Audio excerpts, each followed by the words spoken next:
ৰক্ষা কৰিব লাগিব। লেখকসকলে কৈছে, কবি সাহিত্যিকসকলে কৈছে, প্ৰকৃতি মনৰ বোলে বেমাৰ হৈছে। এই পৃথিৱী নামৰ গ্ৰহটো বেমাৰ হৈছে আৰু এই বেমাৰ মুক্ত কৰাৰ অন্য ডাক্তৰ নাই। আমি নিজে ডাক্তৰী কৰি প্ৰকৃতিখনক ৰক্ষা কৰিব লাগিব, বেমাৰ মুক্ত কৰিব লাগিব। জীয়াই থকাৰ কাৰণে, আমাৰ জীয়াই থকাৰ কাৰণে প্ৰকৃতিখনক উপযুক্ত কৰিব লাগিব আৰু প্ৰকৃতি নিজে এটা জীৱিকা সত্তা, ইয়াতো সুন্দৰভাৱে জীয়াই ৰখাত আমি ভূমিকা পালন কৰিব লাগিব। এইখিনিকে কৰোঁ। ইয়াতে কওঁতে যদি কিবা ত্ৰুটি বিচ্যুতি হৈছে তাৰ কাৰণে সকলোৰে ওচৰতে ক্ষমা প্ৰাৰ্থনা মাগি দুআষাৰ কোৱাৰ বাবে যি সুবিধা আপোনালোকক অশেষ ধন্যবাদৰ কৃতজ্ঞতা জ্ঞাপন কৰি মই মোৰ বক্তব্য ইমানতে সামৰণি কৰিছোঁ। নমস্কাৰ।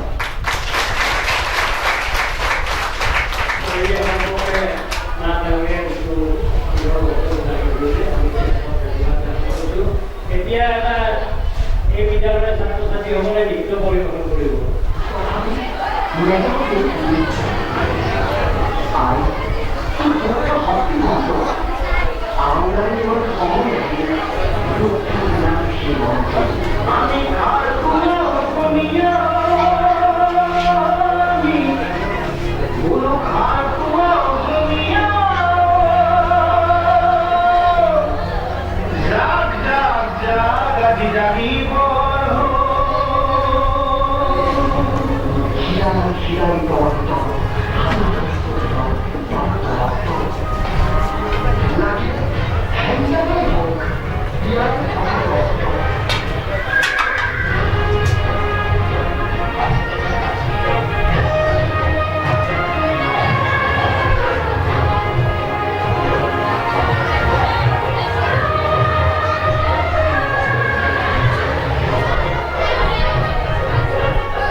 পদ্ধতিৰ সাহায্যৰে গতিকে এই সভাৰ পৰাই এই ন্যাসৰ চিফ বীৰেন্দ্ৰ কুমাৰ চৌধুৰীয়ে ছাৰলৈ আমি কৃতজ্ঞতা জ্ঞাপন কৰিছোঁ। ভৱিষ্যতে যাতে তেখেতে এনেদৰে আমাৰ এই সংঘক সহায় কৰি থাকে আৰু এনেদৰে যাতে আমি এনেকুৱা ধৰণৰ অনুষ্ঠান অনুষ্ঠিত কৰি থাকিব পাৰোঁ। শ্ৰদ্ধা ৰাইজ, আমি এই বিদ্যালয়খনত এই দিৱস বিশ্ব পৰিৱেশ দিৱস অনুষ্ঠিত কৰাৰ আৰু এটা কাহিনী আছে। আমি যোৱা বছৰ আমি সোণাপুৰ এখন বিদ্যালয়ত অনুষ্ঠিত হৈছিলে এই বিশ্ব পৰিৱেশ দিৱস। সেই পৰিৱেশ দিৱসলৈ এই বিদ্যালয়ৰে প্ৰধান শিক্ষক শ্ৰী নকুল চন্দ্ৰ শইকীয়াদেৱক মই লৈ গৈছিলোঁ। তেখেতে তাতে আমাৰ অনুষ্ঠান দেখি বৰ ভাল পাইছিলে আৰু ভাল পাই তেখেতে আমাক অহা বছৰলৈ যোৱা বছৰে কৈছিলে যে আমাৰ তাত অনুষ্ঠিত কৰিব নোৱাৰি নেকি এনেকুৱা বিশ্ব পৰিৱেশ দিৱস। আৰু সেই অনুসৰি তেখেতৰ আহ্বান ক্ৰমে তেখেতৰ বিদ্যালয়ৰ শিক্ষক শিক্ষয়িত্ৰীৰ লগত আলোচনা কৰি আমি এই অনুষ্ঠান এই বছৰ এই ১৬তম বিশ্ব পৰিৱেশ দিৱস আমি ইয়াতে অনুষ্ঠিত কৰিছোঁ। তাৰ বাবে এই স্কুল কৰ্তৃপক্ষ তথা মধ্যমায়ক উন্নয়ন কমিটিক আমি কৃতজ্ঞতা জ্ঞাপন কৰিছোঁ তেখেতসকলে আমাক ইমানখিনি সুবিধা কৰি দিয়াৰ বাবে।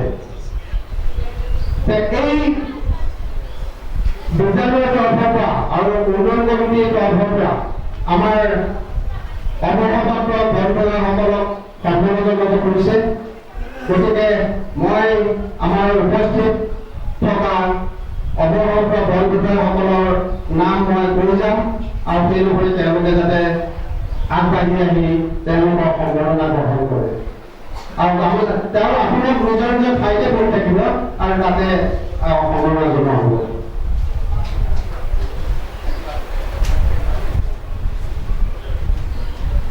পোনপ্ৰথমে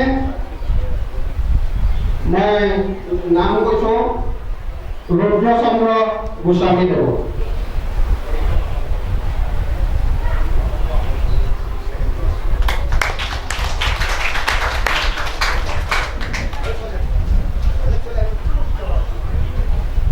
ইয়াৰ পিছতে সম্বৰ্ধনা জনাব মোহন চন্দ্ৰ মালাকাদেৱ।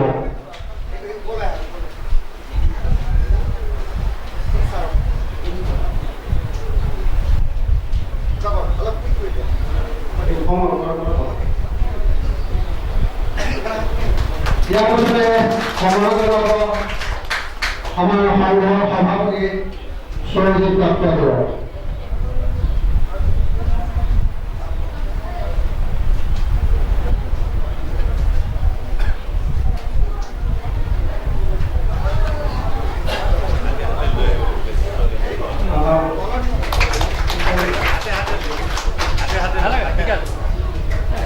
ইয়াৰ পিছতে সম্পূৰ্ণ জনাব জেন ভাগৱতী ছাৰ।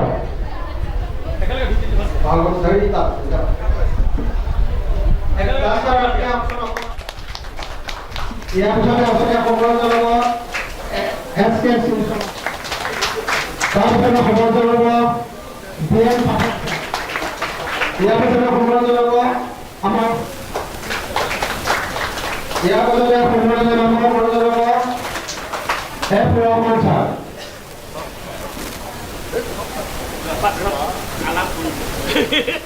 তাৰপিছতে সম্পূৰ্ণ জনাব জ্ঞানৰঞ্জন দাস।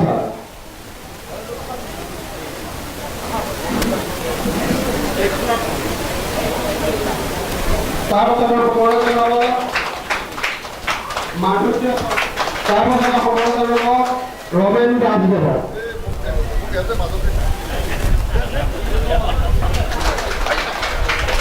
তাৰপিছতে সম্পূৰ্ণ জনাব আহেৰ আলী দেৱ।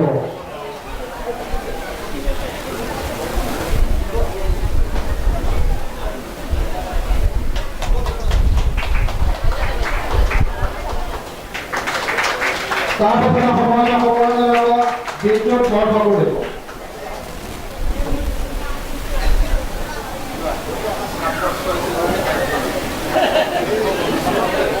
তাৰ পিছত আপোনালোকক দিল্লীত পৰীক্ষা দিব।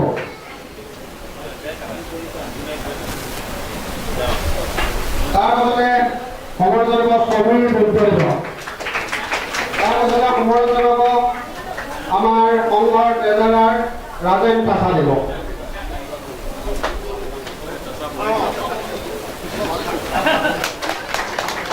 গতিকে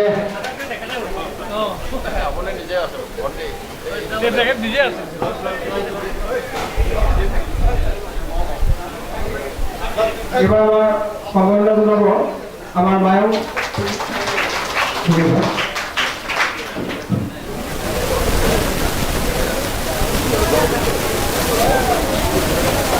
এই কাৰ্যসূচী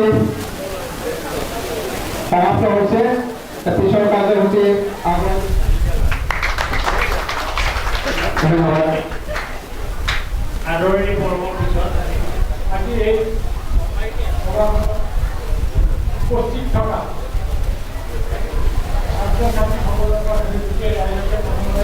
আমাৰ সন্থাৰ পৰা তৰফৰ পৰা বিশেষকৈ অশেষ ধন্যবাদ দিছোঁ যে আমাক মাতি আনি ব্যৱহাৰ কৰিবৰ কাৰণে। আজি সভাখন ব্যক্তিক্ৰমী সভা, কাৰণ এনেকৈ আমাৰ সংস্থাটো আমি তৈয়াৰ কৰা আগতে নাছিলে। এইটো আমাৰ ৰেজিষ্টাৰ কৰা অল আছাম কৰিলোঁ, এইকাৰণে বহুতৰ আপত্তি আছিলে। কিন্তু আজিলৈকে আমি 5খনমান স্কুল কলেজত গৈ আমি তেওঁলোকে কওঁতে এই 10 পুলি ৰুব লাগে, 10 পুলি কৰিব লাগে। আৰু আমি এতিয়া এইখন আমাৰ register society all Assam retired forest officer society, কিন্তু ইয়াৰ আগতে সেইটো কোনেও কেতিয়াও এখন সভা কৰিবলৈ এনেকুৱা প্ৰাৰ্থনা নাছিলে। পিছত প্ৰশ্ন আহিলে যে আপোনালোকে কিয় এইখন কালি কি কৰিব, কিন্তু ইয়াৰ ৰিজাল্ট পাইছোঁ আমি গোটেই অসমৰ একদম দিগকৈ পৰা আহি পেলাই ধুবুৰীলৈকে যিকেইখন স্কুল কলেজত য'তে পাইছোঁ তেওঁলোকে কয় আমাৰ তাত কেলে নাহিলে, আমাৰ ল'ৰা ছোৱালীবিলাকক কেলে নপঢ়ে। তাৰ পৰা আমি গম পাইছোঁ যে আমি যিখিনি কথা কওঁ আৰু আমি যিবিলাকত জ্ঞানী গুণী মানুহক যোৰহাট ছাত্ৰ ছাত্ৰীসকলক ক'বলৈ দিওঁ তাৰ ৰিজাল্টটো পাওঁ। তেতিয়া কৈছোঁ যে এই সভাখনত মই চমুকৈ তাৰ কথা ক'ব খুজিছোঁ যে আমাৰ এখন বছৰেকীয়া মেগাজিন আছে গণতন্ত্ৰ, তাত আমাৰ বহুত লেখকে লিখে কি কৰিব লাগে নালাগে, কি কৰিব নালাগে। এইখন সভা পাতি কোৱা সম্ভৱ নহয় যে ডিগবৈ বা ধুবুৰীলৈকে গৈ গোটেইখিনি কথা ক'বলৈ। আমাৰ ইয়াতে ছেক্ৰেটাৰী আছে, তেখেতে বৰদলৈ ডাঙৰীয়া, অতি বৰদলৈ ডাঙৰীয়া আপোনাক মই অনুৰোধ কৰিছোঁ অকণমান ৰাইজক চিনাকি কৰিবলৈ যে আমাৰ সংস্থাৰ যিখন মানে আচল মেগাজিন এইখন তেখেতেই ধৰি পাওঁ। কিন্তু এই মেগাজিনখনৰ ভিতৰত আমি যেতিয়াই লিখক বা ক'বলৈ বিচাৰিলে বৰদলৈ এজনে কৈছে সেইদিনা কিমান 600 পৃষ্ঠা কিমান এটা লিখিছে ন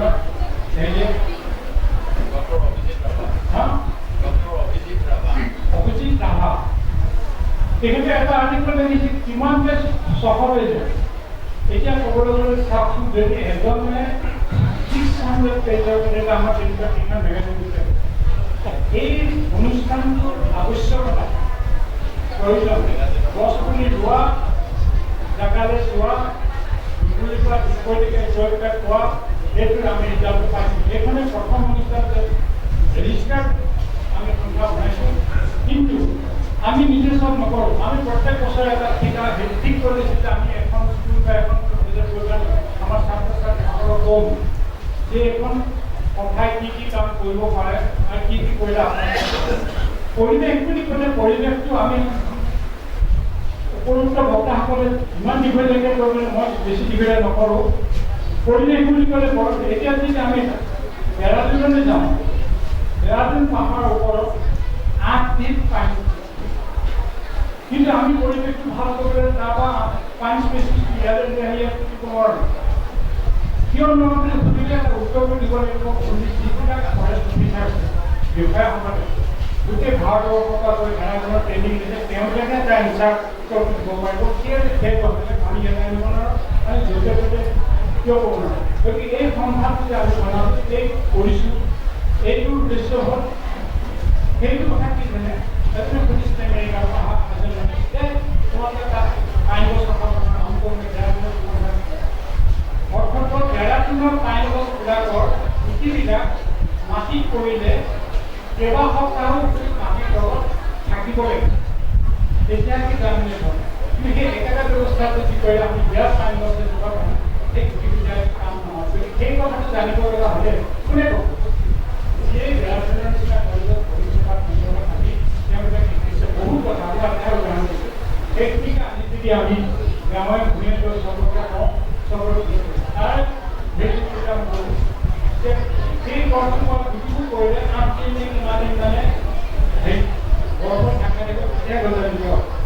কিন্তু তাৰ সেইটো চিলৰ পাই গৈছে কিয় অলপমান হেৰি কৰে সেই গোটেইখিনি জানিলে কিন্তু আমি নৰ্থ-ইষ্টত তেনেকুৱা নহয়।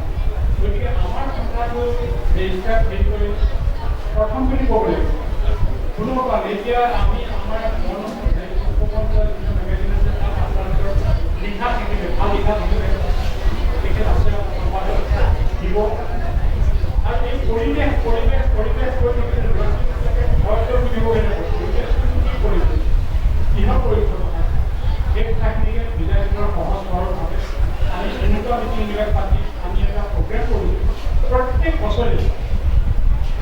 আমি আজি কেইবছৰ গৈ আমি গাঁৱৰ বহুত চিঠি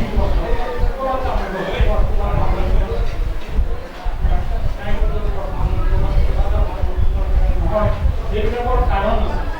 সেই কাৰণবিলাক জানিবলৈ হ'লে কেনেকৈ বাহিৰত বছৰ কেনেকৈ দিব লাগিব, কেনেকৈ তাত হেৰি কৰিব লাগিব, সেইখিনি কথা কোন জেগাত কি বস্তু হ'ব সেইটো জানিবৰ কাৰণে আমাৰ এই সংস্থাটো কৰা হৈছে। আৰু এইটো আপত্তি হৈছে আমি ৰেজিষ্টাৰ হেৰি কৰি লৈছোঁ যে আমি যিখিনি তথ্য আমি এতিয়া দিওঁ ইয়াত কিকেইটা কাম কৰিলে ভাল লাগে ফ'কাছ হৈছে সেইখিনি ইয়াৰ পৰা চব বেয়া হ'ল কিন্তু আশা কৰিবলৈ এটা জাতি কৰিবলৈ এটা নাম লৈছিলে ভূমিকা বনাই দিব কি দিব হ'লে বোলে আমি অনুপ্ৰাণী কৰি আহিছিলোঁ যে বস্তুটো উলিয়াই আহিছোঁ কিন্তু সেইটো উচিত নহয়। গতিকে মই বহুত দুবেলা হওক লাগিছে ইমান দিন তথাপি এইবিলাক আছে আৰু আমাৰ বন বিভাগ দায়িত্ব হিচাপে আমি প্ৰত্যেক বছৰে আমি এখন স্কুললৈ যাম, এটা জেগালৈ যাম, বৈজ্ঞানিকভাৱে য'ত যি বস্তু লগাব লাগে যি জেগাত যাম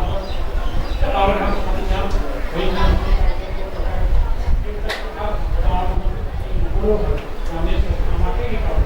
গতিকে আমাৰ দায়িত্বটো আমাৰ ৰেজিষ্টাৰ কৰাটো আছে। আমি প্ৰত্যেক বছৰে গৈ গতিকে যাম আমি মই এই কথাখিনি ব্যৱহাৰ কৰোঁ। আৰু কিন্তু আমি কমহে কামখিনিতো আপোনালোকে কৰিব লাগিব, আপোনালোকৰ ছাত্ৰ ছাত্ৰী এই অনুষ্ঠানটোৰ লগতে আজি ছাত্ৰ ছাত্ৰীসকলৰ যিখিনি পৰিৱেশ নাচ পৰিৱেশ অতি উৎকৃষ্ট তেওঁলোকক ধন্যবাদ জনাব লাগিব। ভাৰতী মন্দিৰত তোমালোকে ইমান ভাল কৰিছে, মই তোমালোকৰ প্ৰতি ধন্যবাদ জনাইছোঁ। তোমালোকে এটা হাত চাপ কৰি মাৰিছোঁ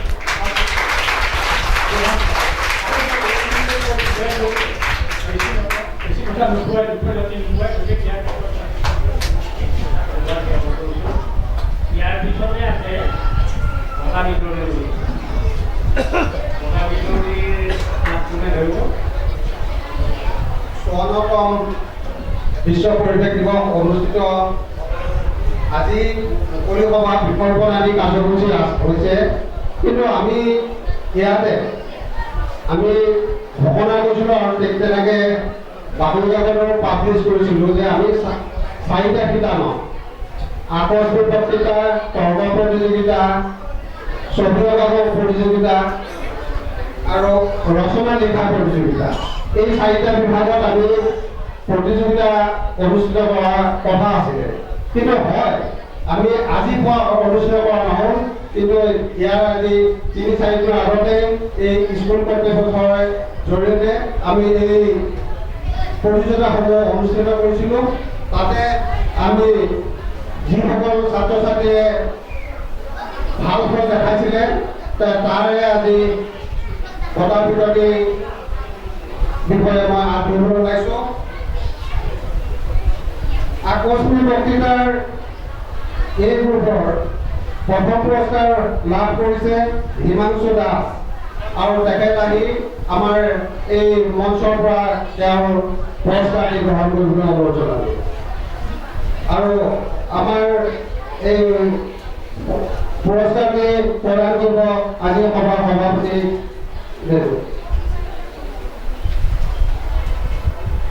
দ্বিতীয় জ্যোতিতৰা শইকীয়া, দ্বিতীয় জ্যোতিতৰা শইকীয়া ওচৰতে আহি থাকিব লাগে।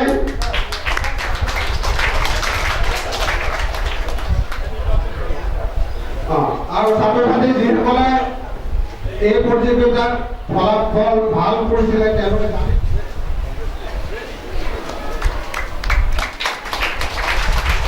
এই প্ৰতিযোগিতাৰ প্ৰথম স্থান অধিকাৰ কৰিছে হিমাংশু দাস। পুৰস্কাৰটি আমাৰ সংঘৰ সভাপতি পৰজিৎ দত্ত ছাৰৰ পৰা গ্ৰহণ কৰিবলৈ অনুৰোধ জনাইছোঁ।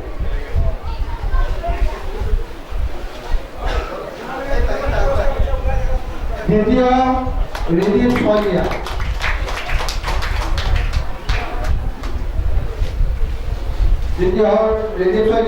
পুৰস্কাৰটি আমাৰ প্ৰাক্তন অধ্যক্ষ ফণীমোহন ডক্টৰ ফণীমোহন আন্দেৰ পৰা গ্ৰহণ কৰিব।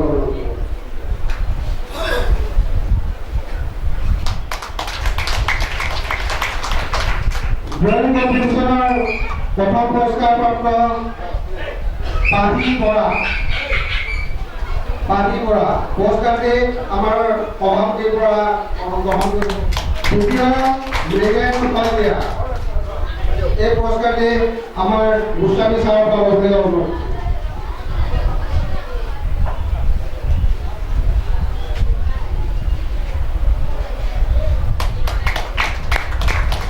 ৰচনা লিখা প্ৰতিযোগিতাৰ প্ৰথম স্থান অধিকাৰ কৰিছে হিমাংশু দাস। হিমাংশু বৰ ভাল ল'ৰা দেখোন, তেওঁ সকলো প্ৰতিযোগিতাতে প্ৰথম স্থান অধিকাৰ। এই পুৰস্কাৰটি গ্ৰহণ কৰিব তেখেতক MC মালাকাৰ ছাৰৰ পৰা। জ্যোতিতৰা শইকীয়া,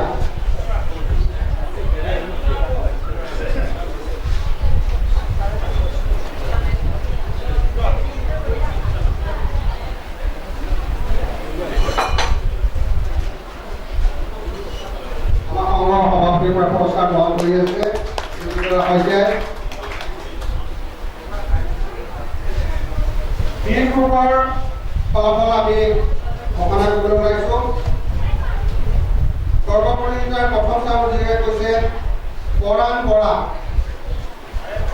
পৰাণ বৰাই পুৰস্কাৰটি আমাৰ প্ৰাক্তন অধ্যক্ষ মায়ং মহাবিদ্যালয়ৰ ডক্টৰ ফণীমোহন নাথদেৱৰ পৰা গ্ৰহণ কৰিছে। দ্বিতীয় পুৰস্কাৰ সাগৰিকা শইকীয়া,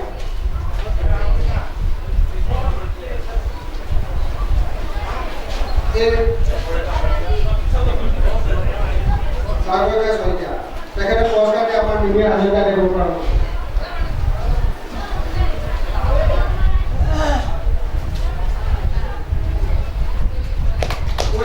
প্ৰথম পুৰস্কাৰ ভৈৰৱ শইকীয়া, তেখেতে পুৰস্কাৰটি আমাৰ মহন্ত শইকীয়া দেৱৰ পৰা।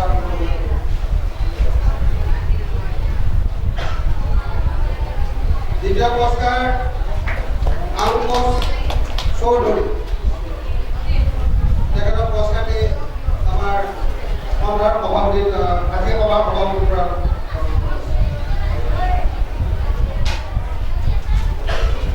প্ৰতিযোগিতা প্ৰতিযোগিতাৰ প্ৰথম পুৰস্কাৰ দীপজ্যোতি শইকীয়া, তেখেতে পুৰস্কাৰটো আমাৰ সন্থাৰ সম্পাদক ফাকিল আহমেদ ছাৰৰ হাতৰ পৰা।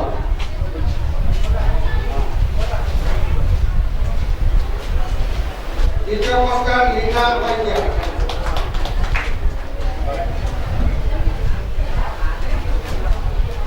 লীনা শইকীয়া পুৰস্কাৰ আমাৰ সন্থাৰ সদস্য SK শৰ্মাৰ হাতৰ পৰা গ্ৰহণ কৰিছে।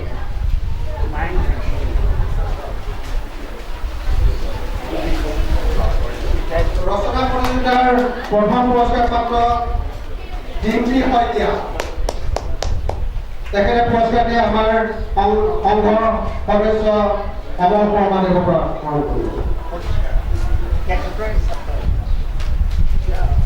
দ্বিতীয় পুৰস্কাৰ সাগৰিকা শইকীয়া।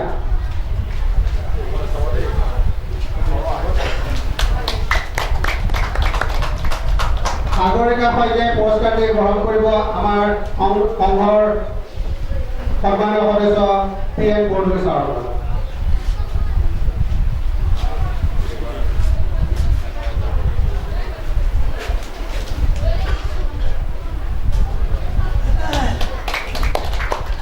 ধন্যবাদ।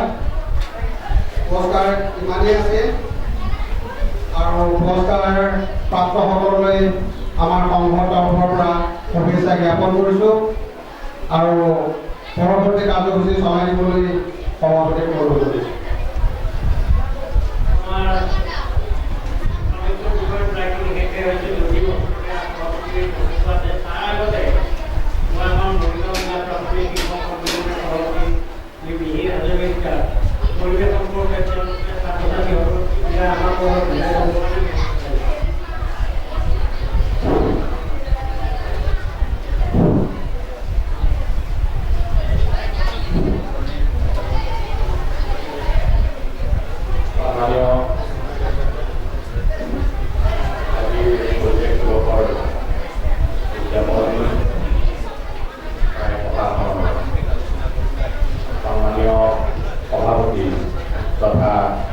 মায়ং আঞ্চলিক উন্নয়ন সমিতিৰ সভাপতি মহোদয়, মঞ্চত উপযুক্ত সম্মানীয় অৱসৰপ্ৰাপ্ত বন বিষয়া, সংঘৰ প্ৰতিজন বিষয়ববীয়া, সন্মানীয় মায়ং অঞ্চলৰ আমন্ত্ৰিত অঞ্চলৰ গঢ়ি ধৰোঁতা সন্মানীয় ব্যক্তিসকল, সন্মানীয় অতিথিবৃন্দ, আমাৰ সন্মুখত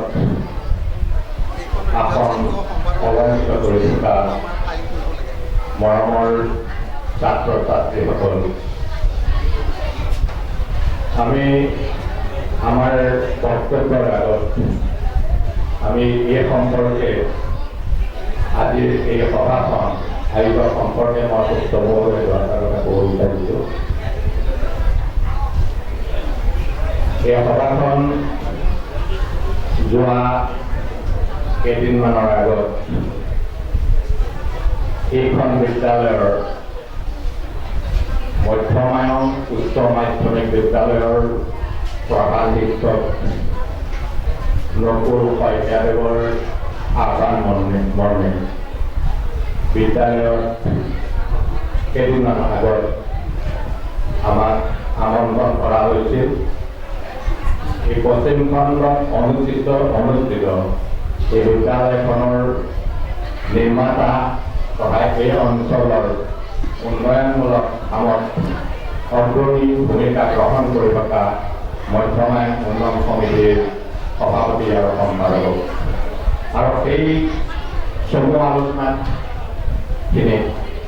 আমাৰ এই অঞ্চলৰে এটা সময়ত পবিতৰা অভয়াৰণ্যৰ অৱসৰপ্ৰাপ্ত বন বিষয়া সন্মানীয় মুকুল তামুলী ডাঙৰীয়াৰ আহ্বান মৰ্মে আমি এই আলোচনাটোত আগভাগ লৈছিলোঁ আৰু সেইদিনাখন তেখেতৰ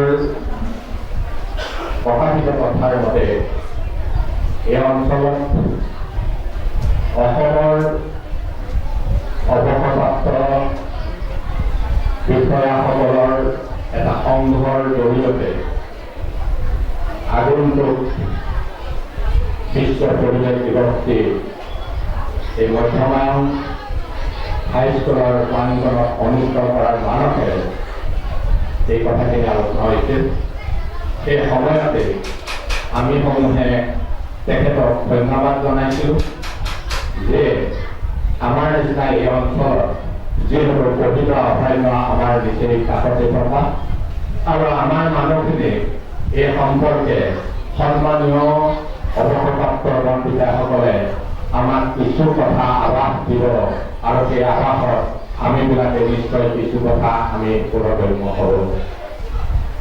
সেই আমি এই অনুষ্ঠানটোৰ প্ৰতি আগ্ৰহ প্ৰকাশ কৰি আমি 5 এই জুনটো বিশ্ব পৰিৱেশ দিৱস হিচাপে মধ্য ইংৰাজী মাধ্যমিক বিদ্যালয়ত অনুষ্ঠিত কৰাৰ আজিৰ এই মুহূৰ্তত এই সময়লৈকে আমাৰ সন্মানীয় ইয়াৰ বক্তাসকলে আমাক নিশ্চয় এই সম্পৰ্কে যথেষ্টখিনি কথা দাঙি ধৰিছে আৰু এই কথাই আমাৰ উঠি অহা প্ৰজন্ম ছাত্ৰ ছাত্ৰীসকলৰ উপকৃত হ'ব বুলি আমি আশা কৰিব পাৰোঁ। মই বিশেষ দীঘলীয়া নকৰোঁ, খালি দুটামান শব্দৰে মই মোৰ বক্তব্য সামৰণি মাৰিম। আমাৰ সভাপতি মহোদয়ে আমালৈ কথা দুটা ফেৰিছে যে আমি চৌধুৰী জিলাৰ শিক্ষক সন্মিলনীৰ সভাপতি হিচাপে কাৰ্যনিৰ্বাহ কৰি আছোঁ। আমি শিক্ষক হিচাপে আমি পৰিৱেশৰ ওপৰত, আমাৰ আৱৰ্জনাৰ ওপৰত, পলিথিনৰ ওপৰত, আমাৰ প্ৰকৃতিৰ ওপৰত আমি আমাৰ পাঠ্যপুথিৰ মাজেৰে আমি ছাত্ৰ ছাত্ৰীৰ মাজত এইসমূহ কথা আমি সদায় পাঠৰ মাজেৰে আগবাঢ়ি যাওঁ। ছাত্ৰ ছাত্ৰীসকলক আমি প্ৰদূষণ মুক্ত হিচাপে কেনেদৰে থাকিব লাগে, আমি আৱৰ্জনা মুক্ত হিচাপে কেনেদৰে থাকিব লাগে, আমি আমাৰ গছ লতা কেনেদৰে আমি ইয়াক সংৰক্ষণ কৰি ৰাখিব লাগে, আমি পাঠৰ মাজেৰে ছাত্ৰ ছাত্ৰীৰ মাজত আমি আগবাঢ়ো। গতিকে আমি ভাবোঁ আজিৰ এই কাৰ্যসূচীও আমি আমাৰ সন্মানীয় পৰিদৰ্শক জিলাৰ পৰিদৰ্শক মহোদয় এজন দক্ষ প্ৰশাসক, এজন সু প্ৰশাসক হিচাপে তেখেতে অতি নম্ৰ ভদ্ৰ লোক আৰু তেখেতৰ জৰিয়তে মৰিগাঁও জিলাৰ প্ৰতিখন বিদ্যালয়ে আমি আমাৰ কৰ্তব্যবিলাক, আমাৰ শিক্ষাগুৰুসকলে তেখেতসকলৰ কৰ্তব্যবিলাক পালন কৰিবলৈ তেখেতসকলে অগ্ৰসৰ হয় আৰু কোনো কাৰণতে শিক্ষকৰ কৰ্তব্যৰ পৰা তেওঁ কেতিয়াও বিচাৰি অহা নাই আৰু নাহে। এই পাইছোঁ অৱসৰপ্ৰাপ্ত বিষয়া হিচাপে আপোনালোকে যিখিনি কৰণীয়, আপোনালোকৰ দায়িত্ব এই সন্দৰ্ভত সমাজক সজাগতা কৰাৰ কাৰণে আপোনালোকে যেনেদৰে আগবাঢ়ি আহিছে, আমাৰ অঞ্চলৰ মানুহখিনি, আমাৰ অঞ্চলৰ ছাত্ৰ ছাত্ৰীসকলে নিশ্চয় আপোনালোকৰ এই সজাগতা কথাখিনি মনত ৰাখিব। আগন্তুক দিনত এই কথাখিনি এই অঞ্চলৰ লোকসকলৰ কাৰণে কামত আহিব, ইয়াতে কৈছোঁ আৰু বিশেষ মই দীঘলীয়া নকৰোঁ। আগন্তুক দিনত সকলোৱে মংগল কামনা কৰিছোঁ। অৱসৰপ্ৰাপ্ত বিষয়াবৰ্গসকল তেখেতলোকৰ দীৰ্ঘায়ু হওক, তেখেতসকলৰ ভগৱানে ভালে ৰাখক, তেখেতসকলৰ বেমাৰ ব্যাধিৰ পৰা যাতে সুস্থ হিচাপে থাকি আমাৰ বাবে, আমাৰ সমাজৰ বাবে তেখেতসকলৰ কৰ্তব্য আৰু নিষ্ঠা, তেখেতৰ দায়িত্ব, তেখেতলোকৰ চেষ্টা মূলকভাৱে যি আমাৰ প্ৰতি দায়বদ্ধ হৈছে তাৰ বাবে আশা ৰাখিছোঁ। ভগৱানক আমি প্ৰাৰ্থনা জনাইছোঁ তেখেতৰ ভালে থাকক আৰু আমাৰ ছাত্ৰ ছাত্ৰীসকলে, তেখেতসকলে এই সন্মানীয় ব্যক্তিসকলে তোমালোকৰ আগত যিখিনি বক্তব্য দাঙি ধৰিলে, এই বক্তব্যৰে তোমালোকৰ জীৱনত দীৰ্ঘময় জীৱন এটা কৰি আছে, এই জীৱনটোৰ প্ৰতি লক্ষ্য ৰাখি তোমালোকে নিশ্চয় সজাগ হ'বা, সচেতন হ'বা আৰু নিজৰ জীৱনৰ কাৰণে এই বক্তব্যৰ কামত আহিব বুলি মনত ৰাখি আগন্তুক নিজৰ কৰ্তব্য পালন কৰিলে। সকলোৰে ক্ষেত্ৰত মোৰ বক্তব্য ইমান সামৰণি মাৰি মোৰ এই ক'বলগীয়া কথাখিনি যদি তাৰ কিবা কাৰণত ভুল ভ্ৰান্তি হৈছে মই সকলোকে প্ৰাৰ্থনা জনাই মোৰ বক্তব্য ইমান আমি শ্ৰদ্ধাৰে সকলোকে পুনৰবাৰ শ্ৰদ্ধা জনাই সামৰণি কৰিছোঁ। বৰুৱা তেখেত পিডিডব্লিউ চিফ ইঞ্জিনিয়াৰ হৈ অৱসৰ লৈছে। তেখেতে আমাৰ এই আজি অনুষ্ঠানত উপস্থিত হোৱাৰ বাবে আমি তেখেতক ধন্যবাদ জ্ঞাপন কৰি কৃতজ্ঞতা স্বৰূপে তেখেতক এখন প্ৰণাম গামোচাৰে তেখেতক সম্বৰ্ধনা জনাব খুজিছোঁ।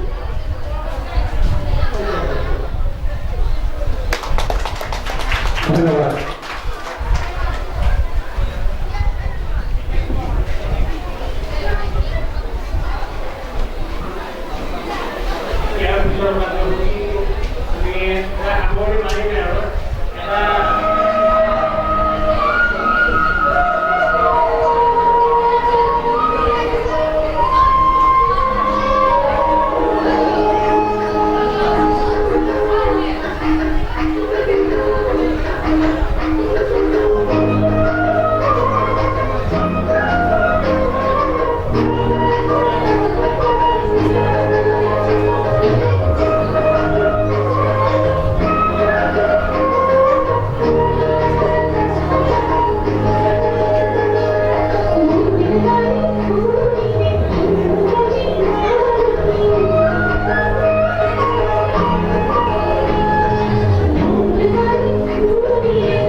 আজিৰ সভাপতি প্ৰফুল্ল ভূঞাদেৱ, আজিৰ উপস্থিত আমাৰ আৰতী গোস্বামী দেৱ, নলাকাৰ দেৱ আৰু সুৰভী বৰ্মদেৱ আৰু বাকী সন্মানীয় ব্যক্তিসকল আৰু আমাৰ মনৰ বিষয়ে যিসকল বিষয়ে আছে আৰু মোৰ গাঁৱৰ ভাইটি ভণ্টিসকল সকলোকে পোনপ্ৰথমে মই মোৰ অভিনন্দন জ্ঞাপন কৰিছোঁ। আজি এই গণ মহোৎসৱত আমি সকলোৱে একগোট হৈছোঁ। এইটো একচুৱেলি ক'বলগীয়া মোৰ ইয়াত বিশেষ নাই, অলৰেডি মালাকাৰ ছাৰ বা বাকী যিজন মুখ্য বক্তাই বহুখিনি কথা কৈ গৈছে। মই খালি কেইটামান তথ্য দিব বিচাৰিছোঁ।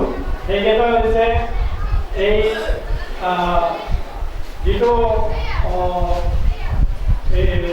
প্ৰথমতে 1962 চনত যেতিয়া হৈছিলে, তেতিয়া 14টা বস্তুৰ ওপৰত এইটো মানে ষ্টকসমূহ ডিছকাশ্যন হৈছিলে।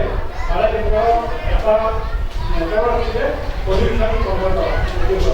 দ্বিতীয় হৈছে যাতে ইয়াৰে মানে পৃথিৱীৰ যাতে আৰু বেছি বংশবিস্তাৰ নহয়, মানুহ যাতে বেছি নহয়, সেই এটা আছিলে। আৰু তৃতীয়তে আছিলে আপোনাৰ জীৱ জন্তুবোৰ যাতে নামাৰে পৃথিৱীত, সেইকেইটা। তেতিয়ালৈকে এই তিনিটা কথা সন্নিৱিষ্ট আছিলে।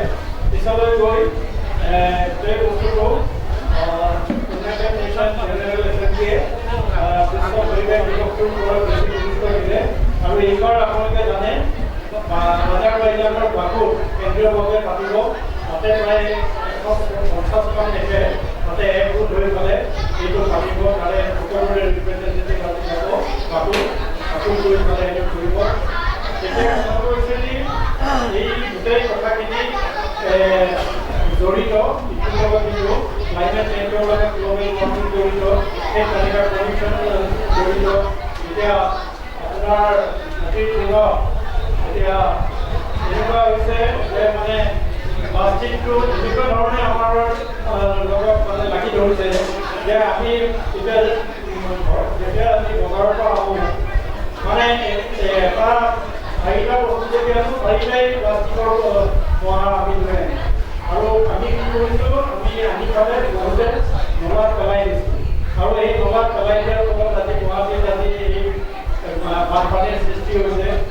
আৰু মানে সদায় পানীৰ কাৰণে মানে দুৰ্ভোগ ভুগিবলগীয়া হৈছে।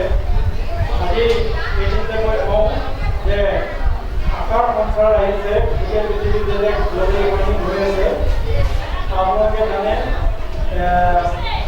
এলেন মাৰ্কছে কৈছে যে এই যিটো আমাৰ কাৰ্বন ডাই অক্সাইড, নাইট্ৰজেন অক্সাইড আৰু মিথেন গেছে, গোটেই ওপৰত যিখন আমাৰ বেঙুনীয়া আচ্ছাদন আছে সেইখন ফুটা কৰি পেলাইছে। য'ৰ যিয়েদি সূৰ্যৰ বেঙুনীয়া ৰশ্মি পৃথিৱীলৈ আহিছে আৰু পৃথিৱীৰ কেঞ্চাৰৰ বিভিন্ন ধৰণৰ কেঞ্চাৰ আৰম্ভ হৈছে। গতিকে এলেন মাৰ্কছে কৈছে যে এই অদূৰ ভৱিষ্যতে এই কাৰ্বন ডাই অক্সাইড বা মিথেন গেছ এইখিনি গুচাই দিব পৰা যাব। তাৰোপৰি ভাৰতৰ প্ৰধানমন্ত্ৰীয়ে যিটো নতুনকৈ ষ্টেপ লৈছে যে আমি বেটেৰী গাড়ীৰ ওপৰত বেছি নিৰ্ভৰশীল হ'ব লাগে, আমি এতিয়া ৱৰ্ক ফ্ৰম হোম কৰিব লাগে। আৰু তাই ক্ষেত্ৰতে যাতে আমি এই মানে এশৰৰ ভিতৰত অসমত আটাইতকৈ বেছি গছ গছনি কাটিছে, সেইটো হ'ব পাৰে। কিন্তু একেধৰণে গছ গছনি ৰুব হৈছে 1760 স্কুৱেৰ কিলোমিটাৰ এৰিয়া। খালি যে অসমৰ বা ভাৰতত হৈছে এনেকুৱা নহয়, আটাইতকৈ বেছি হৈছে ব্ৰাজিলত। আমাজন যিখন ফৰেষ্ট আছে তাতে ইমান আচৰিত বস্তু পাইছিলে, 1 ফুটৰ বিছা পাইছিলে। আৰু মানে ডাঙৰ মানে কিছুমান জন্তু পাইছিলে যিবিলাক বস্তু বেলেগত কেতিয়াও ক'তো দেখা নাই। কিন্তু এই এমাজন যিখন আছে সেইখন গোটেইখন কাটি শেষ কৰি পেলোৱাৰ ফলত হয়তো আমাৰ মানুহৰ কাৰণে শেষ হৈ গৈছিলে এই পৃথিৱীৰ পৰা। তাৰে বতৰ চৰাইটো 1690 চনত পৃথিৱীৰ পৰা একেবাৰে নাইকিয়া হৈ গৈছিলে। কাৰণ এইটো বিজন আছিলে 12 কোটিৰ পৰা 14 কোটি, আৰু প্ৰতিটো মানুহে তাৰমানে সেইটো মানে তাতে পৰ্তুগীজিয়ান যিবিলাক নাবিক আছিলে দৈনিক 10-15টাকৈ মাৰোঁতে 75 বছৰ বয়সত 75 বছৰৰ ভিতৰত দৌৰ কমপ্লিট নাইকিয়া হৈ গৈছিলে। গতিকে মই দেখিছোঁ যে যদি এনভাইৰনমেণ্টৰ কাৰণেও বহুত জীৱ জন্তু নাইকিয়া হৈছে, কিন্তু এইটোৰ কাৰণেও বহুত জীৱ জন্তু নাইকিয়া হৈ গৈছে। গতিকে আমি নিজেও কনচাৰ্ণ হ'ব লাগিব। ইয়াতে মই 2014-16 মই দিব আছিলোঁ, ইয়াতে মই এইখিনি কথা নকওঁ, কিন্তু চাইডৰ ক্ষেত্ৰত কওঁ যে মানে মানুহে ল'ৰা ছোৱালীয়ে হওক বা মানুহে যেতিয়া জংঘলত যায় এডাল হ'লেও গছ মানে ডাইৰেক্ট কাটি থৈ এইটো কাটি থৈ যায়, কোনো কাৰণ নোহোৱাকৈ কাটি থৈ যায়। মানে সেইটো আমাৰ মায়ং চন্দ্ৰ মাধৱীৰ অৱসৰপ্ৰাপ্ত শিক্ষক অধ্যক্ষ মন্দিৰ শইকীয়া, বন বিষয়া কৰ্মীয় বিষয়াসকলৰ সন্থাৰ সভাপতি মহোদয় গোস্বামী ছাৰ আৰু মাইনাচলী মহাবিদ্যালয়ৰ প্ৰাক্তন অধ্যক্ষ মহোদয় বসন্ত শইকীয়া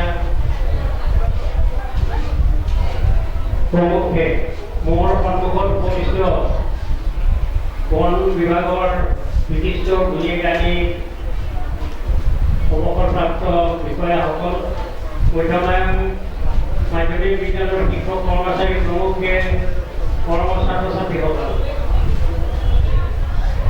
আপোনালোকে সকলোৱে বুজিছে পৰিৱেশ মানে কি।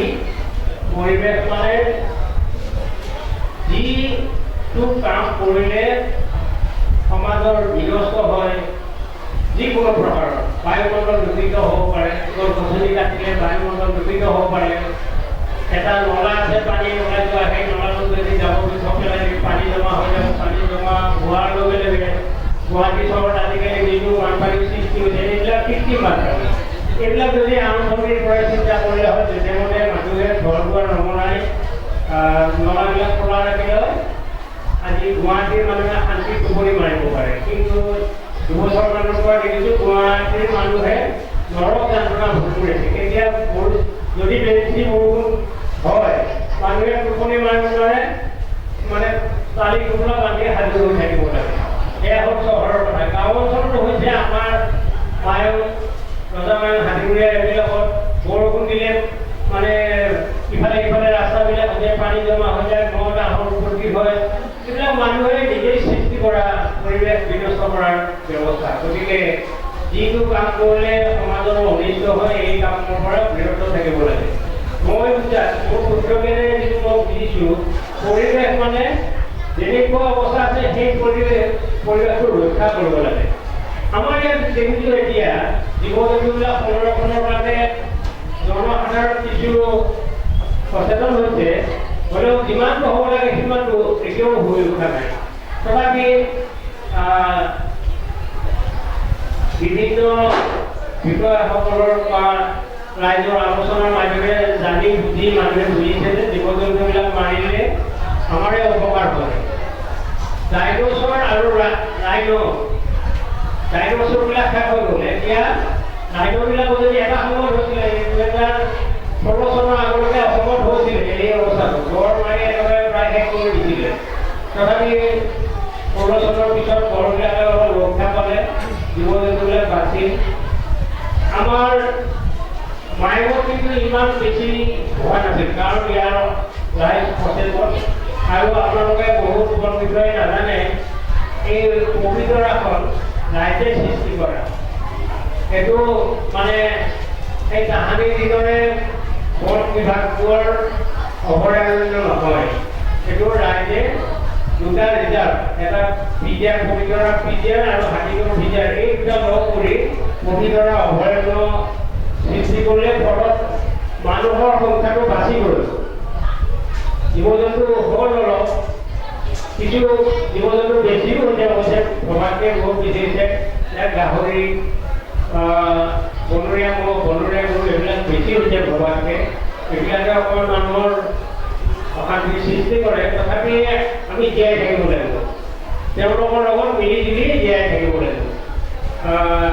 এই কথাবিলাক আমি আগতে ফৰেষ্টৰ যিবিলাক মিটিং হৈছিলে এইবিলাকত আমি কৈছিলোঁ, পবিতৰাত যিমান বেছি গছ গছনি হৈছে এফালে ভাল হৈছে, অন্যফালে অসুবিধা হৈছে। অসুবিধাটো কি, কৰৈ গছ ইমান দ্ৰুতগতিত বাঢ়ি যায়, কৰৈ গছ হোৱাৰ লগে লগে তলত ঘাঁহনি বননি একো নাথাকে। এইবিলাক তলত একো খাব পৰা জীৱ জন্তুৱে খাব পৰা একো গছ গছনি নাই। আমি থিনিং কৰিবৰ কাৰণে, পাতল কৰি দিবৰ কাৰণে তলবিলাকক পৰামৰ্শ দিছিলোঁ, কিন্তু মানে চুটুমি কোৰ্টত ৰখাই দি এইবিলাক কৰা নাই। নকৰিলেও কিন্তু এতিয়া দিবলৈ বিশেষকৈ গৰু আৰু মহ ইমান বেছি হৈছে যে ঘৰৰ ঘাঁহ কমি গৈছে, ভিতৰত ঘৰৰ বেছি হেৰি নাথাকে। এই বছৰ কিন্তু এটা ভাল পৰিৱেশ এটা আছে, এতিয়ালৈকে বানপানী হোৱা নাই যিহেতু, গতিকে আমাৰ গড়ৰ সংখ্যা কমি ধৰা ভাবাতকৈ বেছি জনসংখ্যা বৃদ্ধি হৈছে। আৰু আপোনালোকে সকলোৱে জানে, আপোনালোককতো বাৰু ক'ব নালাগে, পবিতৰা গড়ৰ কাৰণে হাইলি পপুলেটেড, খুব বেছি মানে জনসংখ্যা। এতিয়া মই ভাবোঁ এইবিলাক যিমান পাৰি পাতলাব লাগে। ইয়াৰ পৰা গড় কিছু আপোনালোকে চৰকাৰক চাজেশ্যন দিব, আপোনালোকৰ সংস্থাৰ জৰিয়তে কিছু পাতলাই দিলে গড়বিলাক অলপ সুস্থ হৈ থাকিব, ভাল হ'ব, ঘাঁহ বন এইবিলাক পাব। গতিকে মই এই পৰিৱেশ সংৰক্ষণ দিছোঁ। আমাৰ কথা এটা আছে, এডাল গছ কাটিলে 10ডাল ৰুব লাগে। এই গছ গছনি ৰোৱাৰ কাৰণে চৰকাৰে পদক্ষেপ লৈছে হয়, এই কথাখিনি ৰাইজেও বুজিব লাগিব। ৰাইজে বুজি সেইমতে কৰিলে পৰিৱেশটো নিশ্চয় মানে ভাল হৈ থাকিব। এডাল গছে যিমান মানুহক উপকাৰ কৰে, এজন মানুহে কিমান উপকাৰ কৰিব নোৱাৰে। এডাল গছে কি কৰে, ছাঁ দিব, ফল ফুল দিব, তাৰপিছত অক্সিজেন এৰি দিব। আমি যিটো অক্সিজেন এৰি দিওঁ, কাৰ্বন এৰি দিওঁ, সেইটো গছে গ্ৰহণ কৰিব। এই যিটো ৰিলেটেড, আমি এৰি দিয়াটো তেওঁলোকে গ্ৰহণ কৰে আৰু তেওঁলোকে এৰি দিয়াটো আমি গ্ৰহণ কৰোঁ। এনেকুৱা জীৱ জন্তুৰ মাজত যিটো এটা সুন্দৰ পৰিৱেশ আছে, এই পৰিৱেশটো ৰক্ষা কৰিব লাগিব। মানুহে দেখিছোঁ প্ৰয়োজনতো জীৱ জন্তু মাৰে বাৰু, অপ্ৰয়োজনতো মাৰে। মই এটা সাধাৰণ জ্ঞানৰ কথা ক'ব বিচাৰিছোঁ। আমাৰ ইয়াতে তামোল গছবিলাকত তামোল নাথাকে, কেঁকেটুৱাই খায়। কেঁকেটুৱা কিয় বেছি হ'ল আমি হিচাপ কৰি পাইছোঁ, এই জহামাল যি জন্তু আছে গছৰ বাঁহে ঘূৰি ঘূৰা, সেইটো থাকিলে কেঁকেটুৱা সিহঁতে খাই পেলায়। কেঁকেটুৱা খাই পেলোৱাৰ ফলত তামোলবিলাক বাচি থাকে। মই অসমত এটা দেখিছোঁ, মানে কেঁকেটুৱা নাথাকে, জহামাল আছে, জহামালবিলাকে কেঁকেটুৱা খাই ফলত তামোলবিলাক বাচি থাকে। আমাৰ ইয়াত কিছুমান মানুহে বৰ সমাজসেৱী মানুহ বিচাৰিছে জানে, সেইবিলাকে এই জীৱ জন্তুবিলাক এনেই অভাৱতে মাৰি দিয়ে। গতিকে আৰু সাপ দেখিলেই মানুহে খেদি মাৰে। সাপটো ইমান অপকাৰী, সাপে যদি মানুহ দেখিলেই কামুৰিলে হয়, পৃথিৱীত বোধহয় এটাও মানুহ জীয়াই নাথাকিলে হয়। গতিকে সাপে কিছুমান বিষাক্ত সৰু সৰু পোক পৰুৱা এইবিলাক খাই পেলায়। খাই পেলোৱাৰ ফলত কি হয়, আমাৰ এই মানে এই পৰিৱেশটো এটা সংৰক্ষণ হৈ আছে। আমাৰ ইয়াত এনেকুৱা এটা হৈছে, এদিন 2 বছৰমানৰ আগতে দেখিছোঁ, আমাৰ মায়ে ঘৰৰ ওচৰতে মানুহ এজনে কাম কৰি আছে। কাম কৰি থাকোঁতে এনেকুৱা পোক এটাই কামুৰিলে, সেই পোকটোৱে কামোৰাৰ পিছত মানুহ চিকিৎসা কৰিবলৈ সময় নাপায়। কিন্তু এই সাপ চাপ এইবিলাকে সেই পোকবিলাক খাই পেলায়। যদি আমি সাপবিলাক মাৰিয়ে পেলাওঁ, এই পোকবিলাক কিহে নিয়ন্ত্ৰণ কৰোঁ? গতিকে জীৱ জন্তু দেখিলেই মাৰিব নালাগে, তাক অলপ মৰমৰ চকুৰে চাব লাগে। মই যাক কেবিয়ে বিশ্ব পৰিৱেশ দিৱসৰ মূল কাৰ্যসূচী চৰকাৰে লৈছে, প্ৰাক্তন যিসকল বন বিষয়া আপোনালোকে এটা সংশোধন পাতি যিটো পৰিৱেশ সংৰক্ষণৰ কাৰণে এটা প্ৰচেষ্টা চলাইছে, ইয়াৰ বাবে মই ব্যক্তিগতভাৱে আপোনালোকক শ্ৰদ্ধা আৰু ধন্যবাদ জ্ঞাপন কৰিছোঁ। বেছি দীঘলীয়াকৈ ক'লে আপোনালোকে অশান্তি পাব। মই পুনৰ যিসকল প্ৰাক্তন বন বিষয়া আপোনালোকে এখন এটা সংগঠন বনাইছে, আপোনালোক সকলোৰে দীৰ্ঘায়ু কামনা কৰি, সকলোৰে সুস্বাস্থ্য কামনা কৰি মই মোৰ বক্তব্য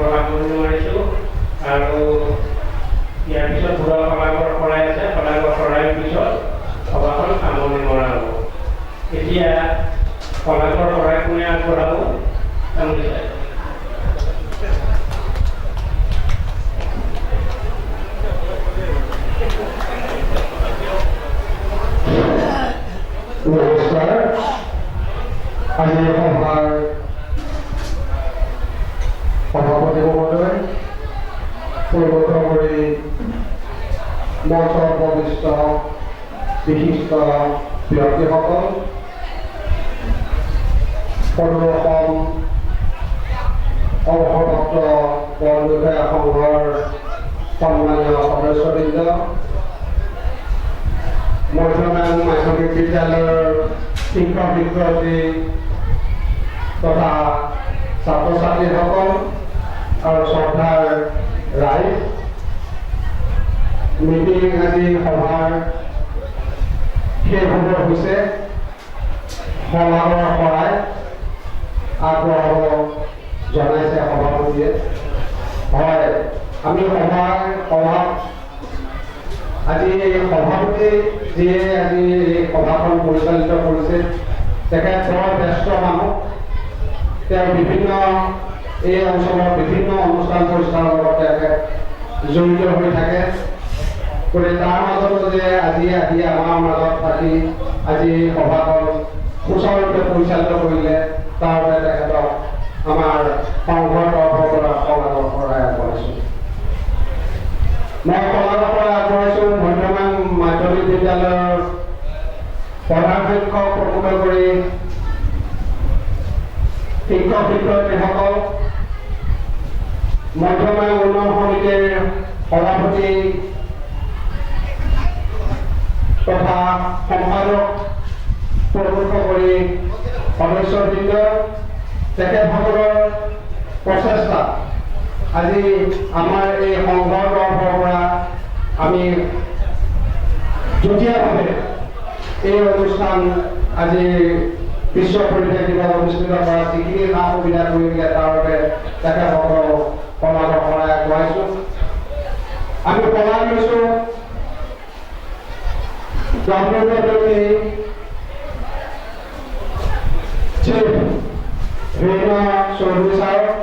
তেখেতৰ দিয়া আৰ্থিক সাহায্যৰে আমি এই অনুষ্ঠানবোৰ পৰিচালিত কৰি আহিছোঁ। গতিকে তেখেতকো আমি শলাগ লৈছোঁ। আমাৰ ইয়াত বাতৰি কাকতৰ সাংবাদিক বৃন্দ, তেওঁলোকে আহি আমাৰ এই অনুষ্ঠান অনুষ্ঠিত হোৱাৰ আগতেও বাতৰি কৰিছে। আমি আশা কৰিছোঁ আজিও ইয়াতে উপস্থিত হৈছে আৰু পিছতো যাতে তেখেতলোকে আমাক এই বাতৰি পৰিৱেশন কৰাই, তাৰ বাবে তেখেতক অনুৰোধ থাকিব আৰু তেখেতক আজি উপস্থিত হোৱাৰ বাবে আমি শলাগ লৈছোঁ। আমাৰ ফটোগ্ৰাফাৰ পম্পী, আমাৰ ইয়াৰে ল'ৰা সৰু ভাইটি। গতিকে তাক মই মাতাৰ লগে লগে সি আহিম বুলি কৈছে। গতিকে ই আহি আজি আমাৰ আজি দিনটো সকলো কাৰ্যসূচী আজি কেমেৰাত আবদ্ধ কৰি ৰাখিছে। তাৰ বাবে তেখেতক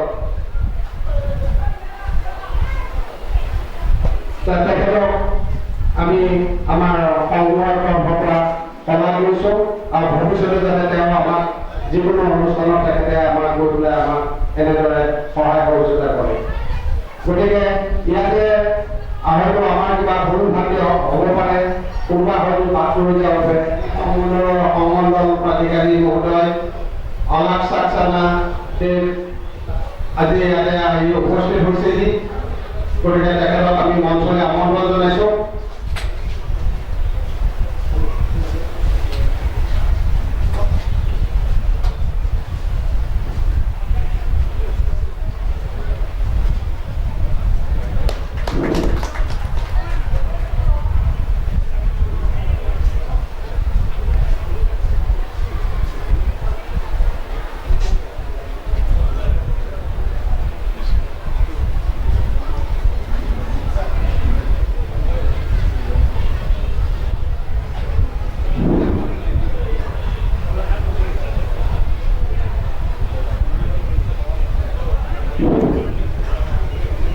গতিকে সভাপতিয়ে আমি সভাৰ পাছৰ কাৰ্যসূচী ঘোষণা কৰিবলৈ অনুৰোধ জনাইছোঁ।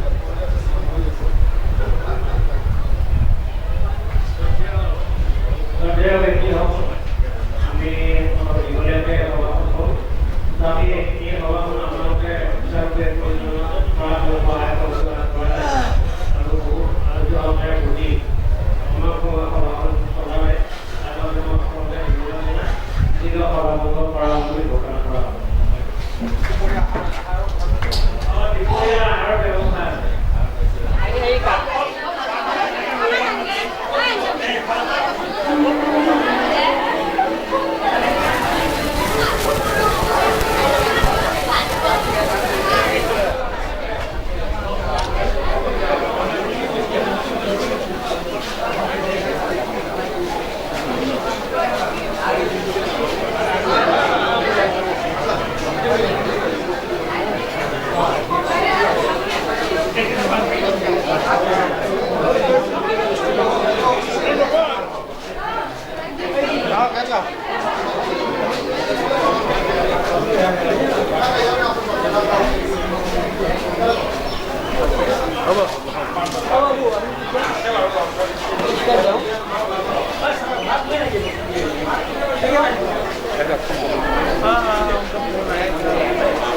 দালি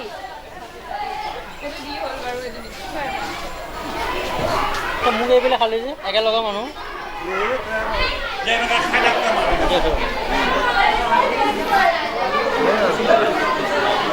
বঢ়িয়া আছে তই খালি নাই ভাত তাক তুমি খাই লোৱা দেই খালোঁ খালা তোমাৰটো খালোঁ